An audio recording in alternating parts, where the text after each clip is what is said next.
जिज्ञासु मित्रों, बहुत बहुत अभिनंदन है आप सभी का दिव्य सृजन में। प्रत्येक दिवस की भांति आज भी हम यहाँ पर लाइव चर्चा का कार्यक्रम शुरू कर रहे हैं और आज की लाइव चर्चा का जो विषय है, योग क्या है, योग रहस्य क्या है।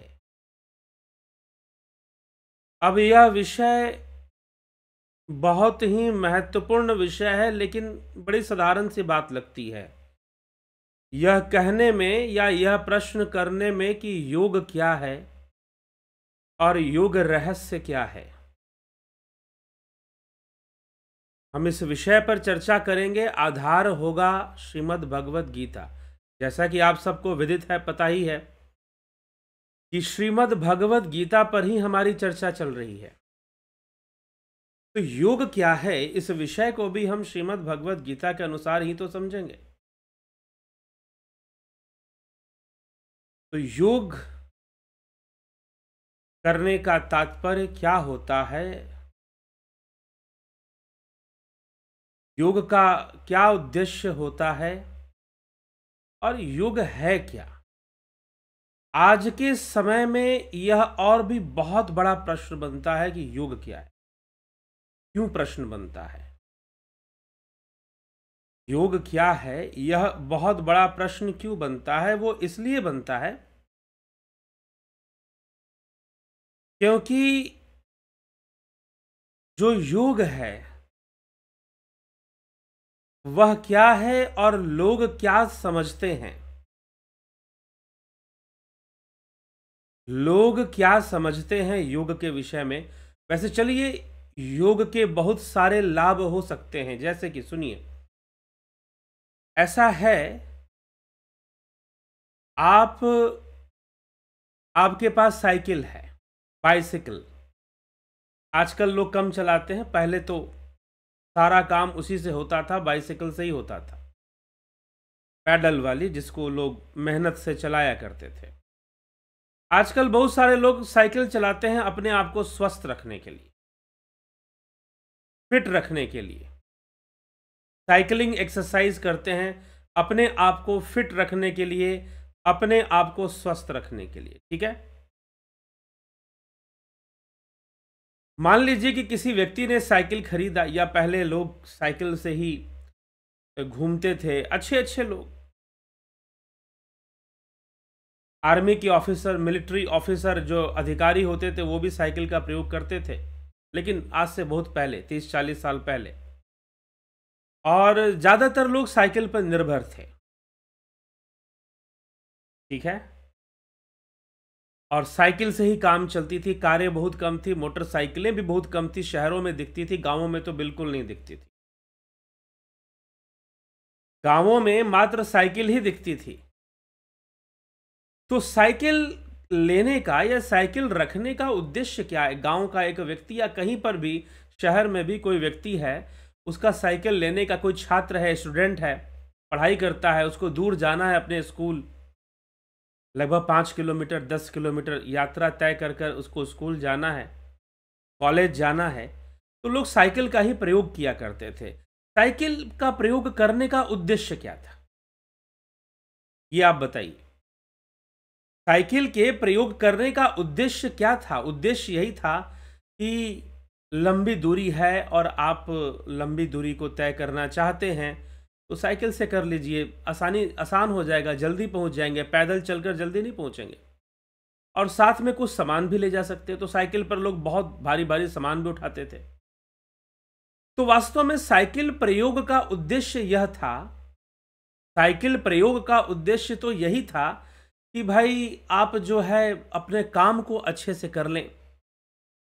कोई भारी सामान आपको ले जाना है तो साइकिल के कैरियर पर रख कर ले जाएं। और साइकिल सस्ता साधन था, कम पैसे में लोगों को मिलता था और काम बहुत निकाल देता था।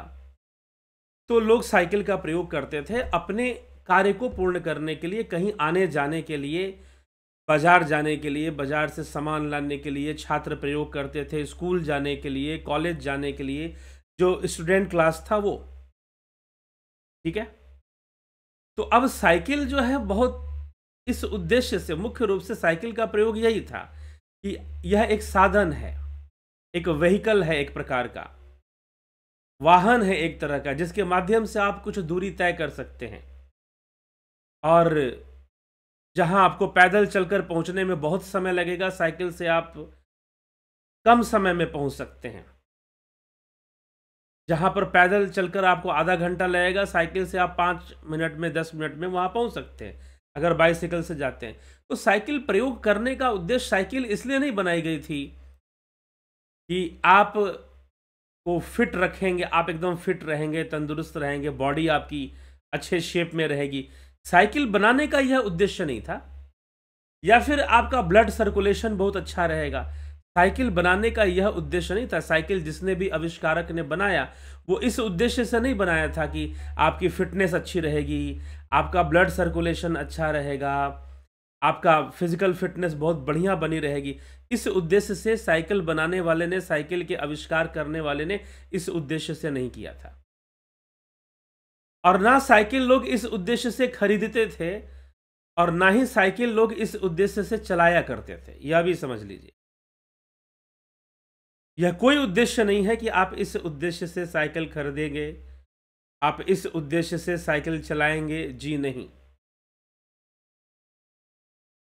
उद्देश्य तो एक ही था, यात्रा करना, अपनी यात्रा को सहज करना, सरल बनाना, जो लंबा समय लगता है कम समय में काम हो जाए, इसलिए लोग साइकिल खरीदते थे। लेकिन अब साइकिल का उद्देश्य एक और पूरा होता था कि भाई फिजिकल फिटनेस बनी रहती थी, शारीरिक स्वास्थ्य जो है आपका सही रहता था,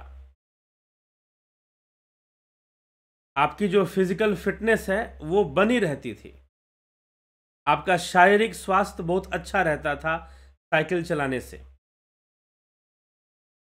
ठीक, ब्लड सर्कुलेशन अच्छा रहता था, पैरों में, घुटने में फ्लेक्सिबिलिटी बनी रहती है साइकिल चलाने से। जी हाँ, यह सब भी तो फायदे हैं ना साइकिल चलाने के। लेकिन अब आप क्या करो कि आप साइकिल चलाने का उद्देश्य ये बताओ कि भाई साइकिल चलाने का तो यह उद्देश्य है कि आप एक जगह से दूसरी जगह की यात्रा करें या ना करें, लेकिन साइकिल आप चलाने का यह उद्देश्य है कि आपका बॉडी फिटनेस अच्छा रहेगा, फिजिकल फिटनेस आपकी अच्छी रहेगी, हेल्थ अच्छा रहेगा, ब्लड सर्कुलेशन अच्छा रहेगा। क्या यही इसीलिए साइकिल बनाई गई थी कि आपका ब्लड सर्कुलेशन अच्छा रहे, आपका हेल्थ अच्छा रहे? नहीं, साइकिल बनाई गई थी कि आपको एक जगह से दूसरी जगह पर यात्रा करना है। तो वैसे ही योग के विषय में बहुत सारे भ्रम है। ठीक है, लोग योग सीख रहे हैं, योगासन सीख रहे हैं, योगा कर रहे हैं, योग नहीं आजकल योगा कर रहे हैं। तो अब योगा करने से बहुत सारे लाभ मिलते हैं। जी हाँ, योगा करने से आपका ब्लड सर्कुलेशन भी ठीक रहता है। हठ योग अगर आप करते हैं, जिसमें कि आसन, प्राणायाम, मुद्रा, षडकर्म, इन सभी क्रियाओं को बताया जाता है, सिखाया जाता है, कराया जाता है, तो आपके बॉडी का डिटॉक्सिफिकेशन हो जाता है षटकर्म में। ठीक, धौती, नेति, बस्ती, नौली, त्राटक और कपालभाति। जब आप षटकर्म की क्रियाएं करते हैं तो क्या होता है, आपका शोधन हो जाता है, आपके शरीर का शोधन हो जाता है, शरीर से गंदगी बाहर निकल जाती है। लेकिन एक बात बताइए कि जब शास्त्रों में षटकर्म लिखा गया, तो क्या मात्र गंदगी शरीर से बाहर निकलना और शरीर को ठीक करना यही मात्र उद्देश्य था? जी नहीं। घेरंड संहिता घटस्थ योग में घट को मजबूत करने की बात कही गई है निश्चय रूप से, लेकिन फिर भी योग का उद्देश्य घेरंड संहिता में शरीर का स्वस्थ रहना या शरीर का दीर्घायु होना नहीं है, समाधि को प्राप्त करना ही उद्देश्य है। उसी प्रकार से हठ प्रदीपिका ग्रंथ अगर हम पढ़ते हैं तो उसमें भी स्वात्माराम जी यही कहते हैं कि हठ योग का उद्देश्य है राजयोग की प्राप्ति, और राजयोग में भी श्रेष्ठ राजयोग कौन सा है? नादानुसंधान है, नाद का ध्यान है, नाद ध्वनि का ध्यान करना, उसमें एकारूप हो जाना, एकाग्र हो जाना, लय हो जाना। नाद लय को सर्वश्रेष्ठ लय बताया है स्वात्माराम जी ने हठ प्रदीपिका ग्रंथ में। तो राजयोग, ध्यान की गहराई में उतरना और एक सम अवस्था को प्राप्त कर लेना, सम अवस्था को प्राप्त कर लेना, समता को बनाए रखना जीवन के अंदर, सम अवस्था को प्राप्त कर लेना, जीवन में समता को बनाए रखना, यह जरूरी है। योग का उद्देश्य भी यही है। इसीलिए जब हम पतंजलि योग सूत्र का अध्ययन करते हैं या श्रीमद् भगवद गीता भी योग शास्त्र है, जब हम इसका अध्ययन करते हैं तो यहां पर हमें शरीर को स्वस्थ रखना, ब्लड सर्कुलेशन को सही रखना नहीं, गुणों की समता। वास्तव में देखिए, अब शरीर को जहां तक स्वस्थ रखने की बात है, अगर हम आयुर्वेद का अध्ययन करते हैं, आप आयुर्वेद का अगर आप अध्ययन करेंगे तो आयुर्वेद का दार्शनिक सिद्धांत, फिलॉसफी ऑफ आयुर्वेद क्या कहता है, कहां से लिया गया है, आयुर्वेद का दर्शन कहां से लिया गया है।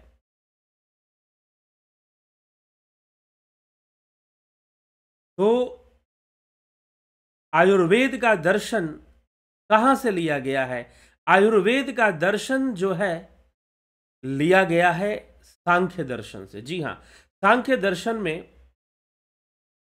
त्रिगुणी प्रकृति की चर्चा है कि प्रकृति के 3 गुण हैं और 3 गुणों के विषमता और 3 गुणों का जो बदलाव है, जो परिवर्तन है उसके अंदर, 3 गुणों के बीच जो परिवर्तन आते हैं, उनसे जो है प्रकृति सृष्टि करती है। 3 गुणों से होता है और उसी 3 गुण के आधार पर आयुर्वेद में कफ, वात, पित्त। अब मोक्ष की क्या परिभाषा है? 3 गुणों की समता से मोक्ष होगा, समाधि होगी। आयुर्वेद के अनुसार इसी 3 गुणों से कफ, वात, पित्त भी निर्मित होते हैं और कफ, वात, पित्त का सम रहने से व्यक्ति स्वस्थ रहता है, व्यक्ति स्वस्थ रहता है। फिर तो यह भी आयुर्वेद के दर्शन को, फिलॉसफी ऑफ आयुर्वेद को अगर आप पढ़ेंगे तो आपको पता चलेगा सांख्य दर्शन के 3 गुणों से ही आयुर्वेद के सिद्धांतों को बनाया गया है। कफ, वात, पित्त को त्रय दोष, 3 गुण, 3 दोष, त्रिएषणा, त्रि अग्नि भी, अग्नि के बारे में भी चर्चा मिलती। तो इस प्रकार से आयुर्वेद में भी ये 3 गुण और 3 विकार, 3 दोष, कफ, वात, पित्त की चर्चा होती है। तो उसी आधार पर उसमें समता हो जाने से, कफ, वात, पित्त का सही संतुलन बने रहने से हमारे शरीर में क्या होता है? कफ, वात, पित्त का अगर सही संतुलन बना रहे शरीर के अंदर तो शरीर बिल्कुल मजबूत रहता है, सबल रहता है, स्वस्थ रहता है। यह लाभ प्राप्त हो जाता है शरीर के स्वास्थ्य का अगर कफ, वात, पित्त संतुलित रहे। 3 गुणों के संतुलित होने से, 3 गुणों के संतुलित होने से समाधि होती है, मोक्ष होता है, फिर कैवल्य होता है। फिर सांख्य शास्त्र के अनुकूल अगर हम इस बात को समझे तो ठीक है। तो योग का उद्देश्य क्या है? योग का उद्देश्य सम हो जाना है। और यही तो भगवान कृष्ण अर्जुन से कहते हैं कि सुख दुखे समे कृत्वा लाभा लाभो जया जयो। इस सुख दुखे समे कृत्वा, इस सुख और दुख में सम होना, लाभ और हानि में सम होना, जय और पराजय में सम होना। तो तू सम हो जा। अर्जुन को सम होने के लिए कहा जा रहा है कि तू इस द्वंद्व से बच और द्वंद्वों से प्रभावित मत हो, उनको सहन कर। राग द्वेष रूपी जो द्वंद्व जीवन में आते हैं उनको सहन करते हुए तू अपने लक्ष्य की ओर आगे बढ़। तू अपने लक्ष्य की ओर आगे बढ़ और निरंतर तू अपने लक्ष्य की ओर आगे बढ़ता ही जा। तुझे जय मिले, पराजय मिले, जो भी अवस्था आए, जैसी भी परिस्थितियां बने, भैया आगे बढ़ते रहो। और उसमें जैसे भी तुझको सुख दुख प्राप्त होंगे उनको तुझे सहन करना चाहिए और समभाव रखना चाहिए। यह भगवान श्री कृष्ण समझा चुके हैं अर्जुन को। लेकिन अब वह योग की परिभाषा देते हैं कि योग क्या है, योगी होने का अर्थ क्या है और योग क्या है। तो इस श्लोकों के मध्य अगर हम देखेंगे तो श्री कृष्ण क्या उत्तर देते हैं, क्या कहते हैं।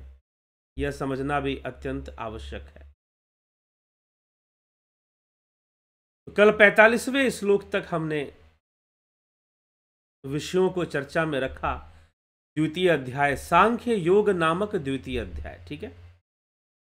उसी में 46वें श्लोक में भगवान कहते हैं यावन अर्थ उदपाने सर्वतः संप्लुतोदके तावान सर्वेषु वेदेषु ब्राह्मणस्य विजानतः। सब तरफ से परिपूर्ण महान जलाशय के छोटे गड्ढों में भर जाने पर,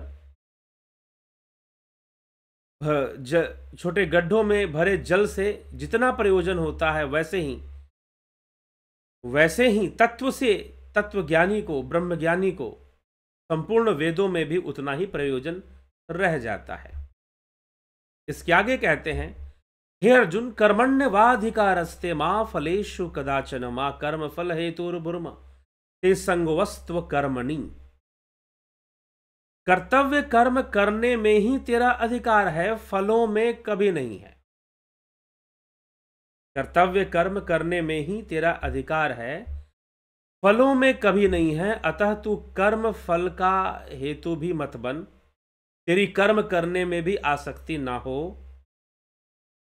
कर्तव्य कर्म करने में ही कर्मणि एवते अधिकार फलेषु, अर्थात कर्मण्यवाधिकारस्ते मां फलेषु कदाचन। कर्तव्य कर्म करने में ही तेरा अधिकार है, फलों में कभी नहीं। अतः तू कर्म फल का हेतु भी मत बन, कर्म फल पे आश्रित मत रह। तेरी कर्म ना करने में भी आसक्ति ना हो, तेरी कर्म ना करने में भी आसक्ति ना हो कि तू कर्म नहीं करेगा। तू कर्म कर, लेकिन कर्म फल के प्रति आसक्त मत रह। इसी तथ्य को और आगे समझाते हुए भगवान कृष्ण अर्जुन को योग को परिभाषित करते हुए कहते हैं योगस्थः कुरु कर्माणि संग त्यक्त्वा धनंजय सिद्धया सिद्धयो समो भूत्वा समत्वम योग उच्यते। योग क्या है हे धनंजय?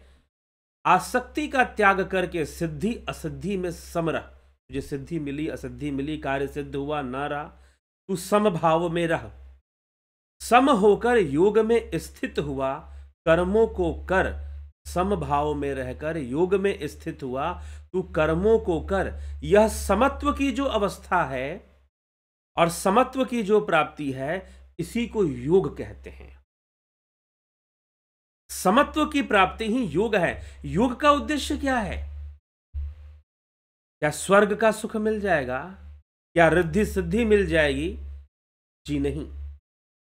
योग का उद्देश्य है समत्व की स्थापना। योग का उद्देश्य है समभाव की स्थापना। योग का उद्देश्य है चित्त की अखंडता, या योग का अर्थ है चित्त की अखंडता, चित्त वृत्ति निरोध, महर्षि पतंजलि लिखते हैं। तो हमारा जो चित्त है वो एकदम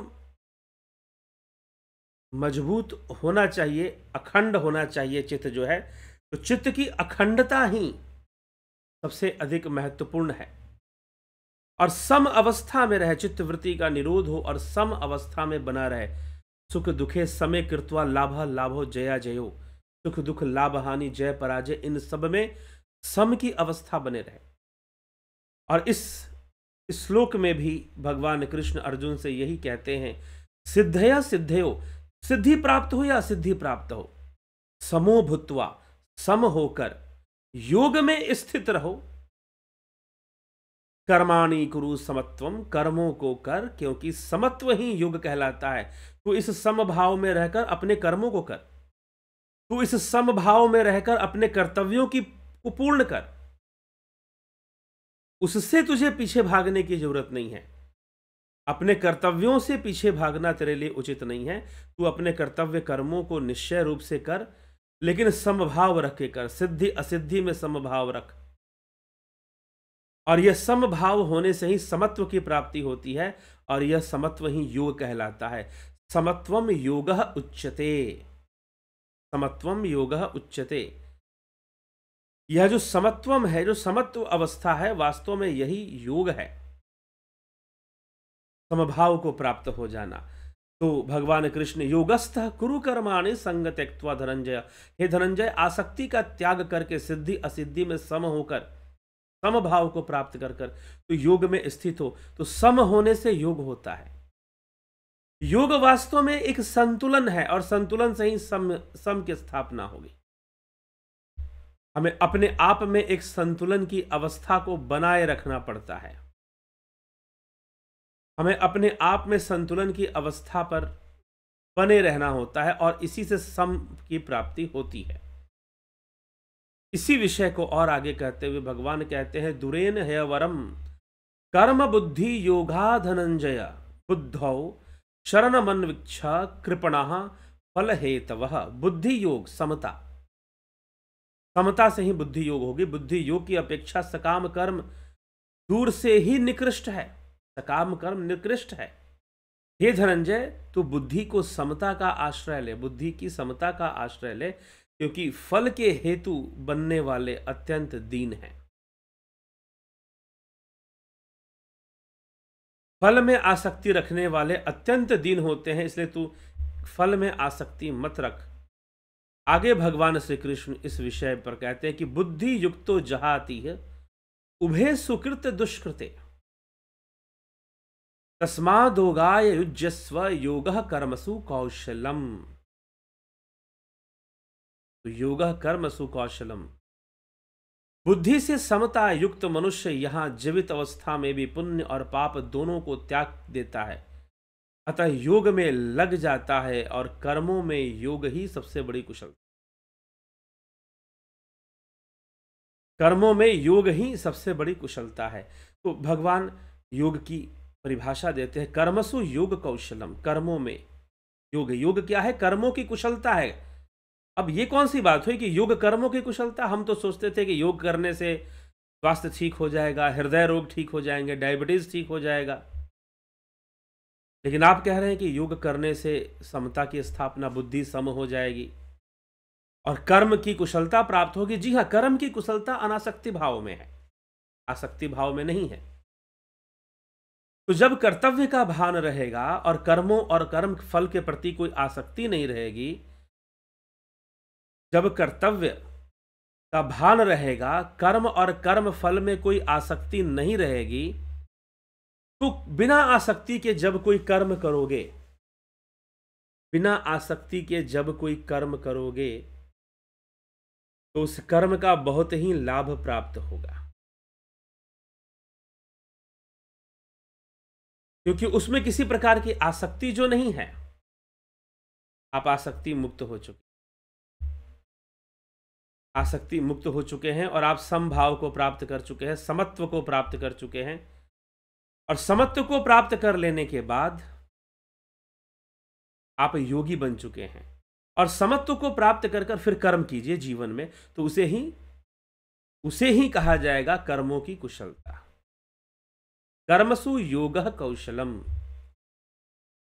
योगः कर्मसु कौशलम, बुद्धि युक्तो जहाति है उभे सुकृत दुष्कृते तस्माद योगाय युज्यस्व योगः कर्मसु कौशलम। कर्मों में कुशलता ही योग है, कर्मों में कुशलता ही योग है। तो हमें कर्मों में कुशलता रखनी है, यह ज्यादा महत्वपूर्ण। और कर्मों में कुशलता आएगी कैसे? संभाव से आएगी, समत्व बुद्धि से आएगी, समबुद्धि से आएगी। जी हाँ, तभी निष्काम भावना से करने योग्य सारे कर्म आप सही ढंग से कर पाएंगे, नहीं तो बहुत सारी गड़बड़ियां करेंगे और फिर पछताएंगे। फिर से पछताना पड़ता है मनुष्य जीवन में। तो इसीलिए योगः कर्मसु कौशलम, योग से ही कर्मों की कुशलता प्राप्त होगी। ठीक है, तो समभाव में जाना जरूरी है, समता की स्थापना, सम हो जाना, यह योग का उद्देश्य है। ना कि आपका पेट कम हो जाएगा, आंखें की रोशनी बढ़ जाएगी, डायबिटीज दूर हो जाएगा, ये बीमारी दूर हो जाएगी, वो बीमारी। हाँ, योगासनों से और कई यौगिक क्रियाओं से कई प्रकार की बीमारियां दूर होती हैं, दीर्घायु होते हैं, आप शरीर स्वस्थ होता है, बिल्कुल सही बात है। और योगासन, हठ योग का सहारा लेना चाहिए, करना चाहिए, लेकिन फिर भी योग का जो उद्देश्य है, हठ योग करिए, आप आसन कीजिए, शरीर को स्वस्थ रखिए। योग का उद्देश्य मात्र इतना ही नहीं है, उस परम अवस्था में पहुंचना, परम धाम की अवस्था में पहुंचना योग का उद्देश्य है। इस पर हमें विचार करना हो, इससे योग का उद्देश्य पूर्ण होता है। साधना से, ध्यान योग से, राजयोग से, नादानुसंधान से।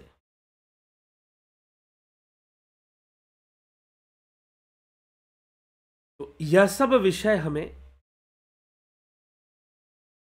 समझना चाहिए, ठीक है, कि हम हठ योग से राजयोग की यात्रा करें, राजयोग की ओर हम चल पड़े तो हमारे लिए ज़्यादा अच्छा होगा। राजयोग की हम प्राप्ति कर लें, मात्र हम शरीर का स्वस्थ इस पोस्ट और थेरेपी तक ही सीमित ना रहें। एक व्यक्तिगत जीवन के लिए यह बहुत जरूरी है समझना कि योग का अर्थ क्या है। तो इन सभी बातों को हमें समझकर चलना चाहिए, योग के अर्थ को हमें समझना चाहिए और भ्रम में हमें नहीं रहना, क्योंकि बहुत सारी बातें भ्रमित करने वाले भी होती हैं योग के मार्ग पर। वास्तव में योग क्या है वही कृष्ण यहां पर समझा रहे हैं, 48वें और 50वें सूत्र में समझा रहे हैं। तो निश्चय ही से ही हमें यह विषय समझ भी लेना चाहिए और सही भावना रखकर ही हमें योग करना चाहिए। मात्र शरीर का स्वस्थ होना या फिर अपने भीतर एक अद्भुत शक्ति का विकास करना योग के माध्यम से, ये सारी बातें जो हैं होती हैं, लेकिन योग का उद्देश्य क्या है? योग का उद्देश्य तो परमधाम की प्राप्ति है, कैवल्य की प्राप्ति है। और महर्षि पतंजलि उस कैवल्य की भी चर्चा करते।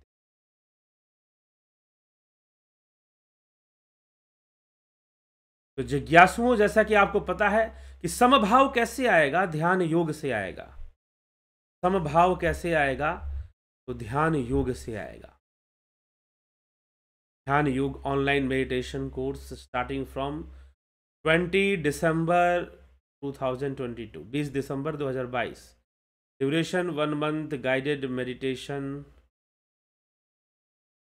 Transcendental meditation, spiritual healing, Jupiter और सन मेंबरशिप। 9661802459। ये नंबर नोट कर ले, 9661802459। आप संपर्क कर सकते हैं यदि आप ध्यान योग का कोर्स करना चाहते हैं। तो ध्यान योग वही योग है जो हमें समभाव में ले जाता है, समता की ओर ले जाता है, सम अवस्था की ओर हमें ले जाता है और हमें निश्चय ही समभाव को ही प्राप्त करना चाहिए। यही योग का उद्देश्य है, समत्व ही योग है, समत्व ही योग है। तो चलिए, और ध्यान योग का उद्देश्य है उस समत्व को प्राप्त करना। जरूर ज्वाइन कीजिए और पूरा पूरा लाभ उठाइए। देखें किस महानुभाव ने आज अपनी हाजिरी यहाँ दर्ज किए, उपस्थित हुए हैं। जगत नारायण जी, AK त्यागी जी, अवधेश कुमार जी, विक्रम सिंह जी, नरसा राम जी, पवन कुमार गुप्ता जी,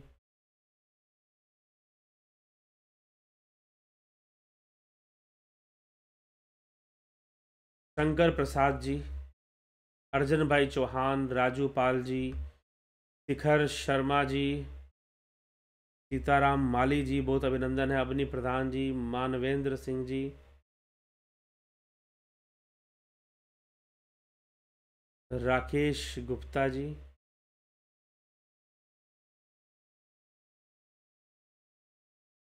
विनोद के सूद जी, रूपलाल विश्वकर्मा जी, राम लखन राजपूत, जितेंद्र साहू, दयानंद जी, विमला शाह जी, दया रानी, घनश्याम सरोदे,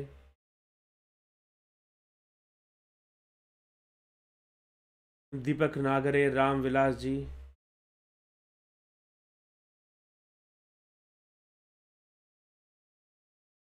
कुंभा राम जी, आशा रानी जी, निशांत जी, भरत छबलानी, निशांत, राम निवास मीना, विष्णुचंद्र मौर्य, ओमराज हेम्ब्रॉम, समीर शर्मा,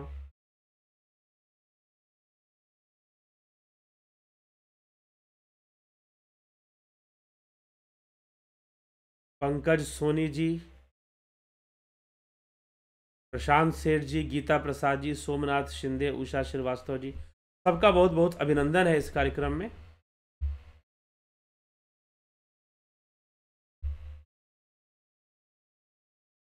गीता प्रसाद, सोमनाथ शिंदे, उषा श्रीवास्तव जी, अमन कक्कर जी, भीखू कुचाड़िया जी, संतोष कुमार जी, मदन कुमार, यश वार्षणेय जी, राम विलास जी, तो आप सभी को बहुत बहुत अभिनंदन है। इस कार्यक्रम में जुड़े रहें, बने रहें और पूरा इसका लाभ उठाते रहें। तो चलिए फिलहाल आज के यह योग की परिभाषा क्या है, योग रहस्य क्या है, इसी विषय पर हमारा चर्चा है। योग जीवन जीने का बेहतरीन तरीका है, सम होकर निष्काम भावना से, ठीक है, या इस पर हमें ध्यान देना है। तो मोक्ष मिलेगा, कोई ईश्वर परमात्मा मिलेगा, वो बहुत बाद की बात है। अपना योग करेंगे तो अपना जीवन सुधरेगा, अपनी लाइफ स्टाइल ठीक होगी, आदतें ठीक होगी, नई आदतों का विकास होगा, शरीर की बनावट ठीक रहेगी, आप स्वस्थ रहेंगे, सुंदर रहेंगे। तो यदि आप योग करते हैं तो निश्चय ही योग होगा। कैसे होगा? ध्यान योग से होगा। तो आप ध्यान योग ज्वाइन कर निश्चय ही योग करिए और योगी बनिए। अर्जुन को भी भगवान कहते तस्माद योगी भव अर्जुन, अर्जुन तो भी योगी बन। तो जरूर जरूर लाभ उठाइए। जब अर्जुन योद्धा होकर योगी बन सकता तो आप अपने घर परिवार में काम करते हुए रहते हुए योगी क्यों नहीं बन सकते हैं? जरूर बन सकते हैं। तो जरूर लाभान्वित होइए। और इसी के साथ आज के इस कार्यक्रम को हम यहाँ पर विराम देंगे। कल फिर मिलेंगे 9 बजे लाइव चर्चा में। कल फिर मिलेंगे 9 PM लाइव चर्चा में।